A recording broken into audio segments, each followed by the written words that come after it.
Zarthek sat in the cold metal chair, his forearms trembling slightly. The lights above were too bright, making his yellow eyes water. Around him sat 5 different aliens, all part of the Galactic Council investigation team. They wanted to know what happened during the war with the humans. They wanted to know why his mighty empire had fallen in just 4 months. His right arm hung useless at his side, broken during the final battle. Deep scars covered his blue skin, and his once beautiful ceremonial armor was dented and scratched. The other aliens looked at him with a mix of curiosity and fear. Some of them had never even heard of humans before the war started. "Begin your report, Commander Zarthek," said the lead investigator, a tall creature with 6 eyes. Her voice was cold and official. Zarthek closed his eyes for a moment. Even now, 3 months after the war ended, he could still hear the screams of his soldiers. He could still smell the smoke and blood of burning ships. "The humans," he began, his voice barely above a whisper. "You must understand. We thought they would be easy to defeat. We had conquered 17 different species. Most of them surrendered after the first battle. Some fought for a few weeks, but they all fell in the end." He paused, remembering the confidence he once had. The Zephyrian Empire was strong and proud. Their technology was advanced. Their soldiers were brave. They had never lost a war. We chose the human colony world called Kepler 442b for our first attack. Intelligence reports said it had 2 million humans living there. The planet had good farmland and valuable minerals. It seemed perfect for our expansion plans. The investigators leaned forward, interested. One of them, a creature that looked like a giant insect, clicked its mandibles impatiently. "Our fleet arrived at the human world on a Tuesday morning, their time," Zarthek continued. 50 warships, carrying over 100,000 of our finest soldiers. We expected the humans to panic. We expected them to beg for mercy, like all the others had done. His voice grew quieter. But when our ships entered the atmosphere, something was wrong. The planet was silent. Our scanners showed no military forces, no defense platforms, no ships trying to escape. The cities below looked completely empty. Zarthek's good hand clenched into a fist. At first, we thought the humans had already run away. Our commanders laughed. They said the humans were cowards who had fled at the first sign of danger. We were pleased. An easy victory would mean fewer losses for us. "What happened next?" asked another investigator. "We sent down landing parties to secure the major cities.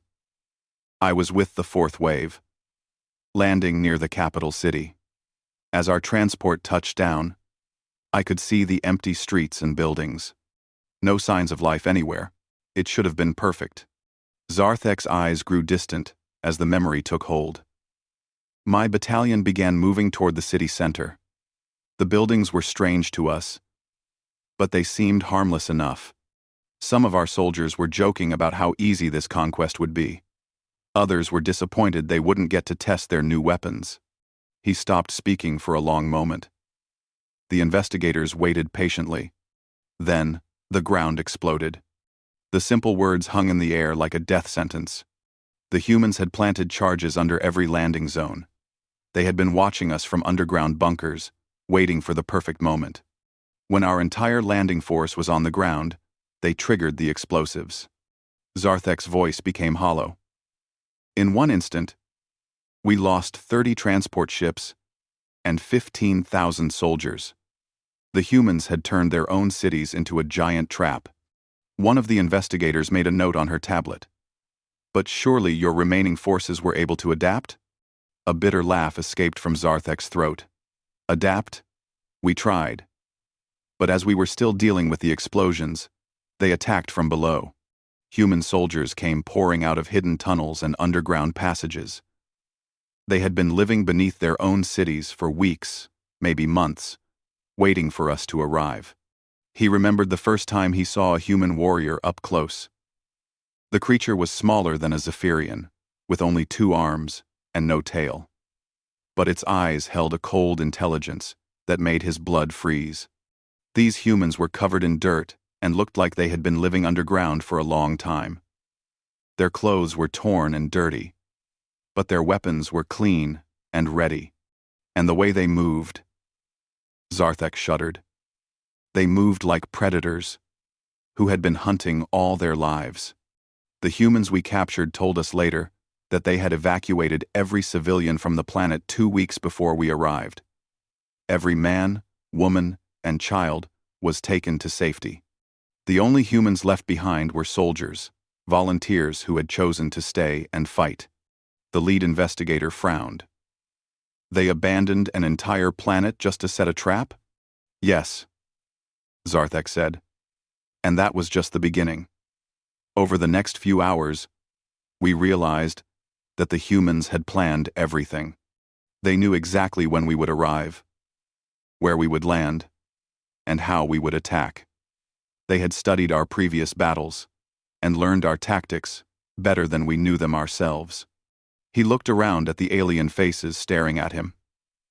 By the end of the first day, half of our ground forces were dead or missing, and we still hadn't seen their main army. The room fell silent. Finally, the lead investigator spoke again. "Continue your report, Commander. Tell us about the rest of the first week." Zarthek nodded slowly. The worst parts were still to come. The second day was when Zarthek first understood that his enemy was unlike anything the Zephyrian Empire had ever faced. The humans did not fight like soldiers. They fought like ghosts. After the landing zone explosions, my commanding officers regrouped the surviving forces. Zarthek told the investigators. We still had superior numbers and technology. Our armor was stronger, our weapons more advanced, but the humans did not fight us directly. He rubbed his damaged arm, feeling the old pain return with the memories. Instead, they used their own planet against us. The farming machines that should have been growing food became weapons. Massive harvesting robots, as tall as our tanks, came rolling across the fields toward our positions. The humans had loaded them with explosives. The insect-like investigator clicked her mandibles. "Surely your forces could handle farming equipment?" Zarthek laughed bitterly. These were not simple machines. The humans had months to prepare. They had turned every piece of technology on their planet into a weapon. Mining drills became armor-piercing tools. Construction vehicles became mobile artillery. Even the weather control systems attacked us. He remembered standing in what used to be a human city, watching dark clouds gather overhead with unnatural speed. The humans redirected their atmospheric processors to create storms above our camps. Lightning struck our communication towers. Hail the size of rocks fell on our supply lines.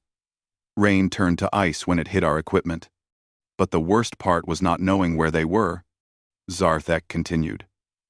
Human soldiers would appear, attack, and vanish before we could respond.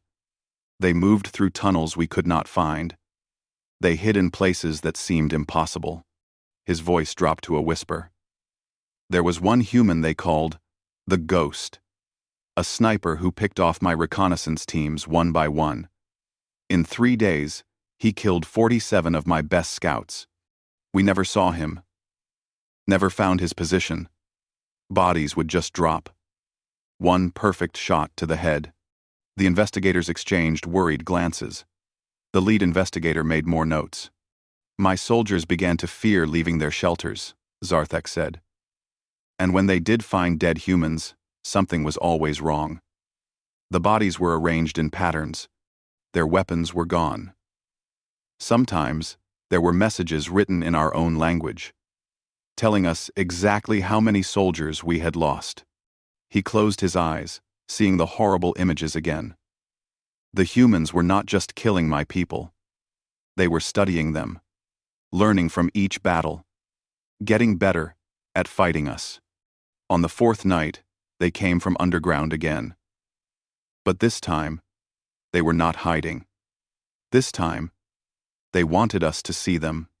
Zarthek's voice became strained. They emerged from cave systems we did not know existed.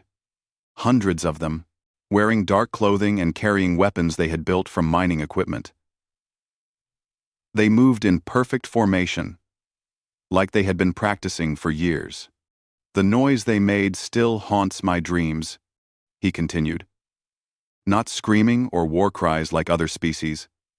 They sang human battle songs in voices that carried across the battlefield. And they smiled as they fought. One of the investigators leaned forward.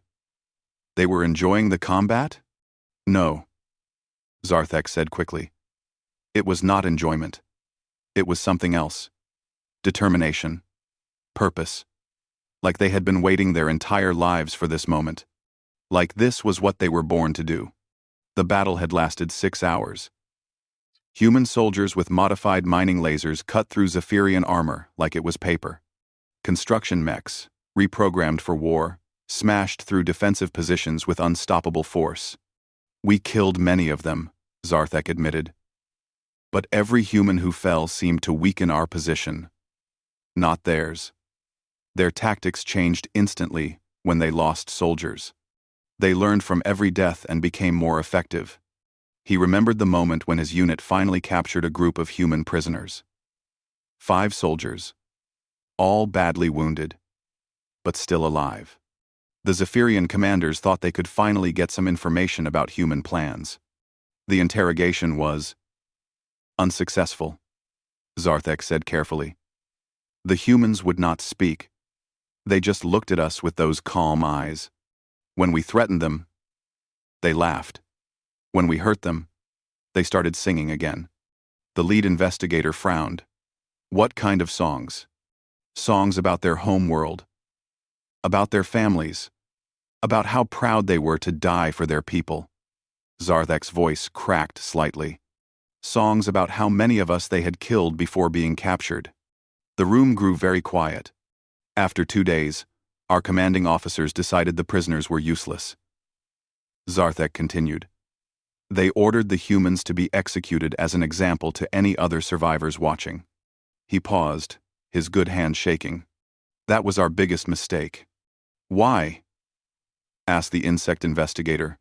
Because the other humans were watching, and when they saw what we did to their captured soldiers, they stopped trying to take prisoners themselves. Zarthek looked up at the ceiling, remembering the horror that followed. Before the executions, the humans had been fighting to capture our positions and equipment. After the executions, they fought to kill every Zephyrian on the planet. The change was immediate and terrifying. Human attacks became more vicious, more personal. They stopped trying to preserve any of our technology for study. Instead, they destroyed everything we had, even if it meant destroying their own cities in the process. They started leaving messages at attack sites, Zarthek said. Written in Zephyrian blood, messages telling us exactly what they would do to us in revenge. Messages that proved they had been listening to our communications.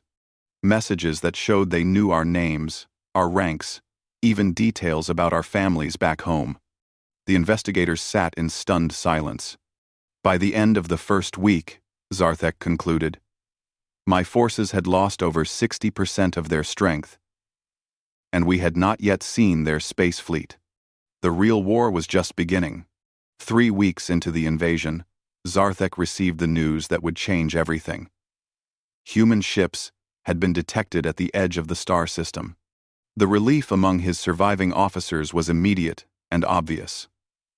Finally, they would face the enemy in proper space combat, where Zephyrian technology and training could make a difference. Our fleet commanders were confident, Zarthek told the investigators. Space warfare was our specialty. We had destroyed the fleets of 12 different species. Our ships were bigger, faster, and better armed than anything the humans could possibly have. He stared at his damaged arm as he spoke. The first human ships to arrive were not what we expected. Instead of massive warships, we detected thousands of small vessels. Our scanners showed civilian transports, cargo haulers, mining ships, even pleasure craft. We thought they were refugees, trying to evacuate the system. The lead investigator made notes quickly. "We moved to intercept them, of course," Zarthek replied. "Our admiral was pleased. Destroying civilian ships would break human morale and force their military to surrender. It should have been simple." His voice grew hollow. "But as our ships approached, the human vessels did not try to run. They did not beg for mercy or send surrender signals. Instead, they accelerated directly toward our battle line." Zarthek remembered watching the tactical display in disbelief. Hundreds of tiny human ships racing toward 50 Zephyrian cruisers, like moths flying into a flame. "The first collision happened at 1423 ship time," he said. "A human cargo hauler, loaded with mining explosives, crashed into our escort cruiser, Victory of Kepler. Both ships were destroyed instantly. We thought it was an accident. The second collision happened 12 minutes later. Then a third. Then 10 more." The investigators looked at each other with growing alarm. "They were using their own ships as weapons," Zarthek explained. "Every human vessel was loaded with explosives, fuel, or industrial chemicals. They flew them directly into our ships and detonated everything they had." He closed his eyes, hearing again the panicked communications from his fleet.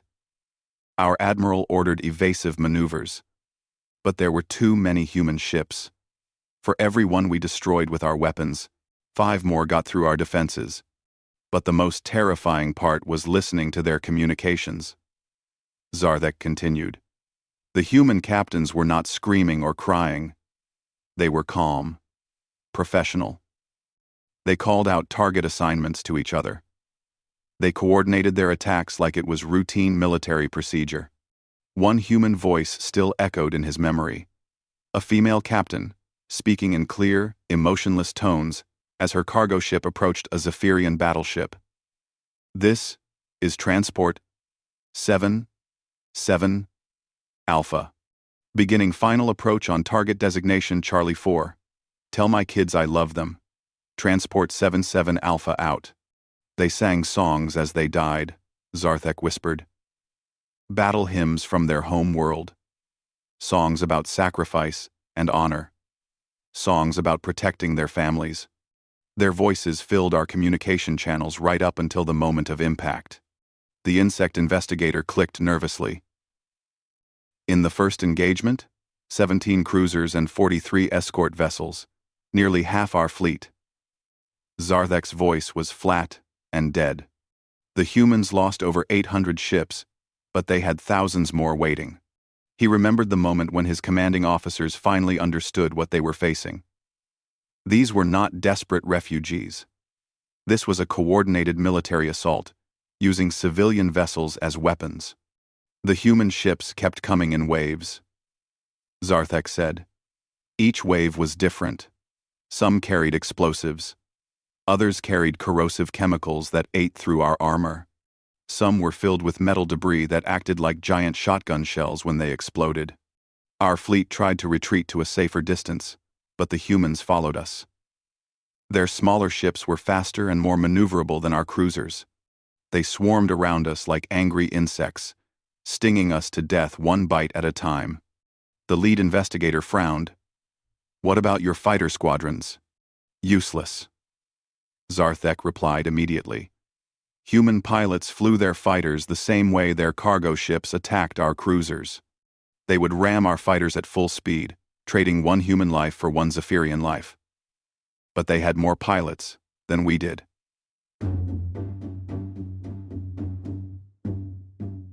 He paused, remembering something that still made no sense to him. "We intercepted some of their communications during the battle. Human commanders were giving orders to retreat and regroup, but many of their pilots refused. They chose to continue attacking, even when ordered to withdraw." "They valued the battle more than their own chain of command?" asked another investigator. "They valued killing us more than their own lives," Zarthek corrected. "Every human pilot who disobeyed orders stayed to fight until their ship was destroyed. They threw away their lives just to damage one more Zephyrian vessel. The space battle had lasted for 18 hours. When it ended, the Zephyrian fleet had been reduced to 12 ships. The humans had lost over 3,000 vessels. But they acted like they had won a great victory. Then their real fleet arrived, Zarthek said quietly. The investigators leaned forward, sensing that worse revelations were coming. We detected massive ships approaching from deep space, ships the size of our largest dreadnoughts, but configured in ways we had never seen. At first, our sensors read them as generation ships or colony vessels. Zarthek's good hand clenched into a fist. But as they got closer, we realized the truth. These were not civilian ships. They were weapons platforms disguised as colony vessels. The humans had been building a secret war fleet while pretending to be peaceful explorers. How many ships? The lead investigator asked. 237 capital vessels, Zarthek replied, plus escort squadrons, fighter wings, and support craft. The human fleet was 3 times larger than our invasion force. But that was still not the worst part, he continued. The worst part was realizing how long they had been planning this war. Their fleet formations were perfect. Their tactics were flawless.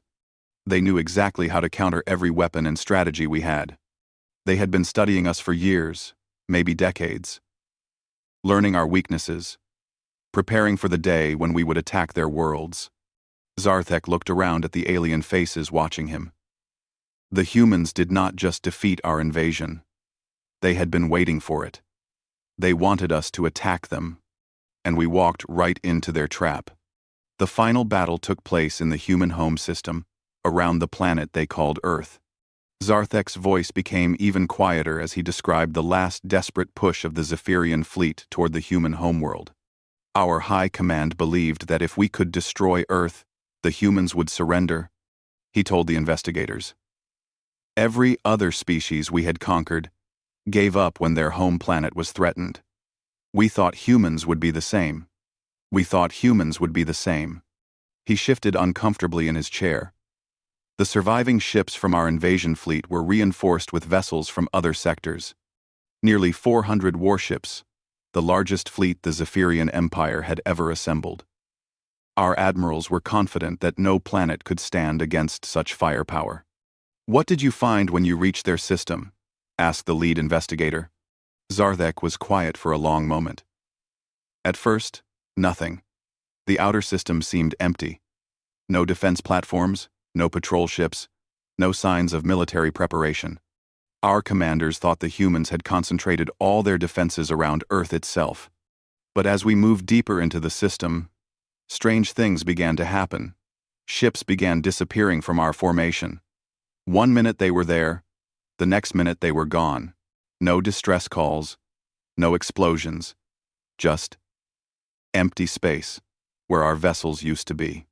He remembered the growing panic among the fleet officers as more ships vanished without explanation. Then we discovered the truth, Zarthek continued. The humans had turned their entire star system into a weapon. What we thought was empty space was actually filled with hidden military installations. The asteroid belt between the 4th and 5th planets opened up like a flower. Thousands of weapon platforms emerged from rocks we thought were just space debris. Jupiter's moons launched coordinated missile strikes. Even their space stations, which appeared to be civilian research facilities, revealed themselves as military fortresses. The insect investigator made rapid notes. How long had they been preparing these defenses? Decades, Zarthek replied. Maybe longer. Every piece of space junk, every asteroid, every orbital facility had been secretly converted into part of their defense network. The humans had been building this trap for generations. But the most horrifying moment was when Earth's moon opened. The investigators stopped writing and stared at him. Opened? The lead investigator asked. Like a giant shell, Zarthek explained. The entire surface of their moon was artificial. Underneath was the largest military shipyard we had ever seen. Thousands of warships, all built in secret, all waiting for this moment. He remembered watching the tactical display as ship after ship emerged from the moon's hidden interior. Each vessel was larger and more heavily armed than anything in the Zephyrian fleet.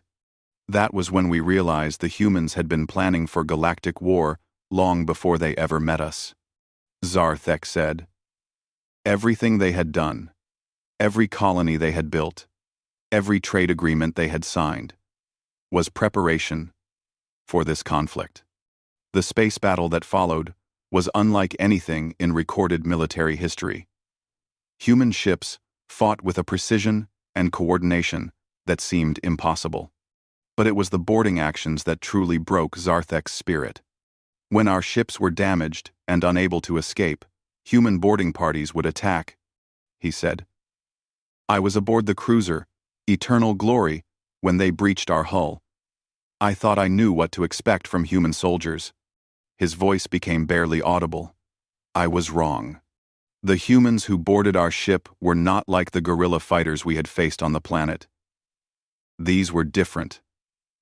Enhanced. Modified for space combat in ways that should have been impossible. Zarthek touched his damaged arm, unconsciously. They moved faster than any biological creature should be able to move. Their reflexes were superhuman, and they felt no pain. I watched one of their soldiers continue fighting with a severed arm. Another kept advancing even after taking shots that should have killed him instantly. They had somehow made themselves into living weapons. The investigators exchanged alarmed looks. But the worst part was their eyes. Zarthek continued. Cold. Calculating. Like they were analyzing every move we made and planning 3 steps ahead. These were not creatures driven by emotion or instinct. They were thinking machines, wearing human faces. When they captured me, I was taken to their command ship. I expected interrogation, maybe torture. Instead, they gave me medical treatment. Professional, efficient medical care that saved my life. Zarthek's voice filled with confusion. While their doctors worked on my injuries, their intelligence officers asked me polite questions about Zephyrian military doctrine. They spoke perfect Zephyrian, better than some of our own citizens. They knew details about our government, our culture, our history that should have taken years to learn. Then they showed me something that broke my mind. He paused, gathering strength to continue. Human children, young ones, maybe 10 or 12 of their years old, sitting at computer terminals, analyzing intercepted Zephyrian communications in real time. These children were decoding our battle plans faster than our own commanders could implement them. When I asked how this was possible, the human officer smiled and said their species had been preparing for galactic warfare for 3 generations. Every human child learned military strategy the same way they learned mathematics. Every human citizen was trained for the day when aliens would try to conquer their worlds. Zarthek looked directly at each investigator. Do you understand what this means? The humans were not surprised by our invasion. They were not frightened by our technology. They had been waiting for us to attack them. The final assault on our fleet was led by elderly humans, he said. Grandparents and great-grandparents who volunteered for suicide missions against our largest ships. They flew small fighters, loaded with antimatter warheads directly into our command vessels. I heard one of their communications during the attack. An old human woman, probably 70 of their years, speaking to her family as she approached our flagship. Tell the grandchildren that Grandma went to fight the monsters. Tell them the monsters won't hurt anyone anymore. The room was completely silent. She destroyed the flagship and killed our Supreme Admiral. Zarthek finished. A grandmother in a tiny fighter, trading her life to protect children she would never see again. Dun Saim, a Naim. That was when our remaining commanders surrendered. Zarthek sat back in his chair, exhausted from reliving the memories of humanity's terrifying efficiency. The investigators around him had stopped taking notes and were simply staring at him with growing horror.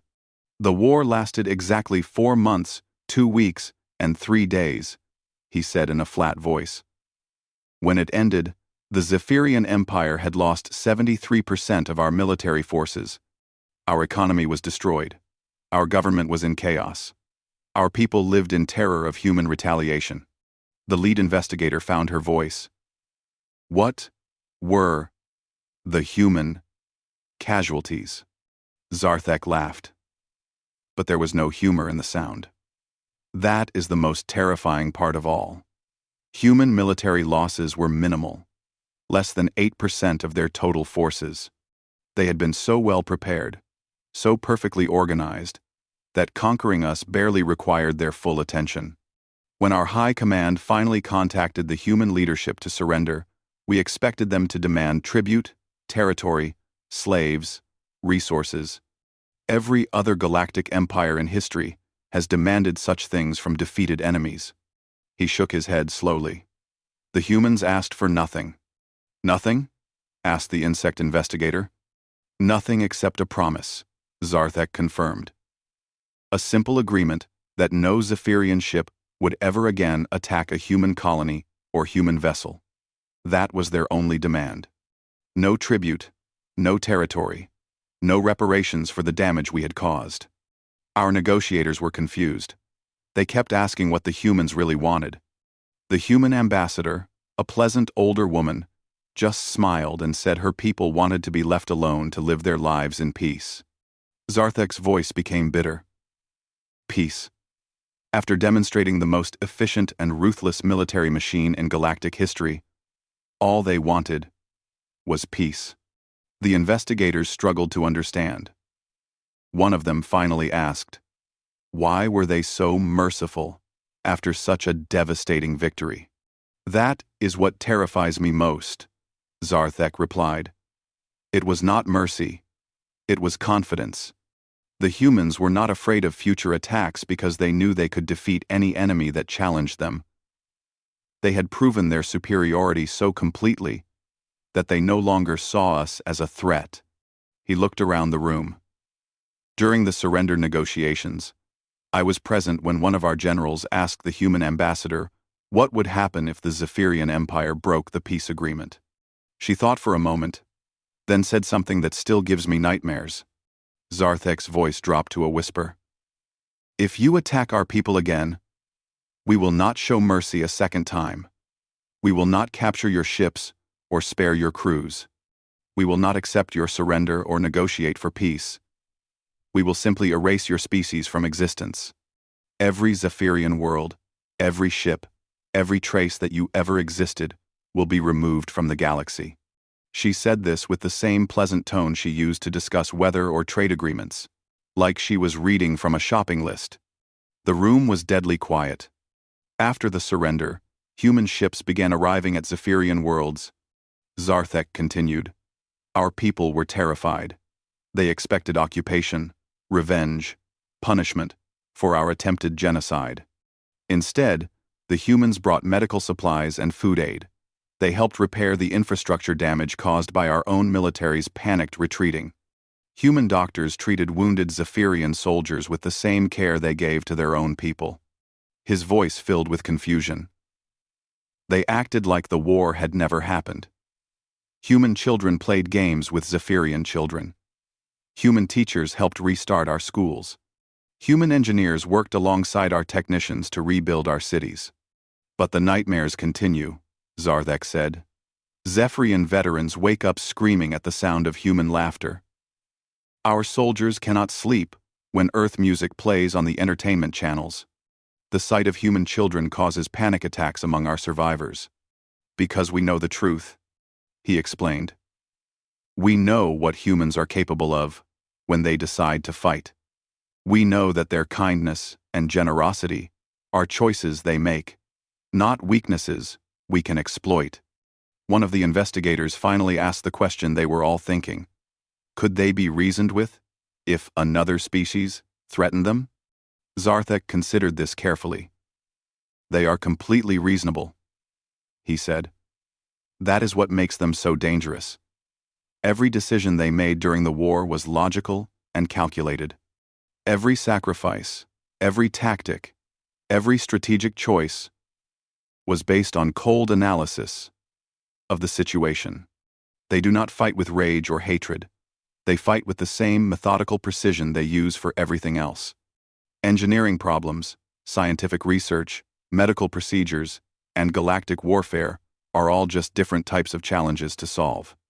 When we attacked their colonies, they analyzed the threat we represented and chose the most efficient way to eliminate it.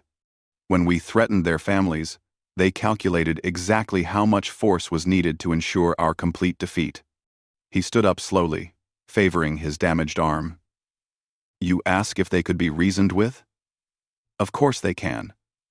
But understand what you are reasoning with. You are negotiating with a species that planned for galactic warfare across multiple generations. A species that views the complete destruction of their enemies as simply another engineering problem to solve. They are not monsters, Zarthek continued.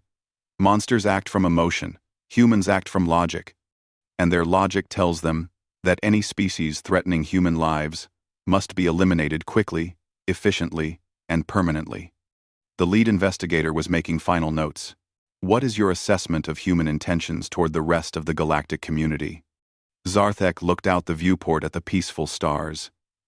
As long as you leave them alone, they will be the best neighbors you could hope for. Helpful, generous, peaceful, and kind. But if you ever threaten their people or their worlds... He trailed off, then looked directly at each investigator in turn. Pray you never give them a reason to target your world. Because if you do, you will discover why the Zephyrian Empire fell in 4 months. You will learn why the most powerful military force in our sector was defeated by a species that claims to value peace above all things.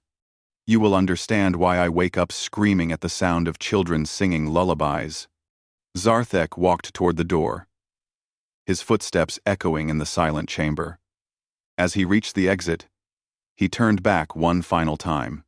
The humans are still out there, living on their peaceful colonies, raising their families, teaching their children.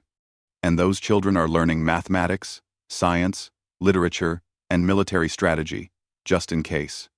The door closed behind him, leaving the investigators alone with their fears and the terrible knowledge that somewhere in the galaxy, humanity was watching and waiting.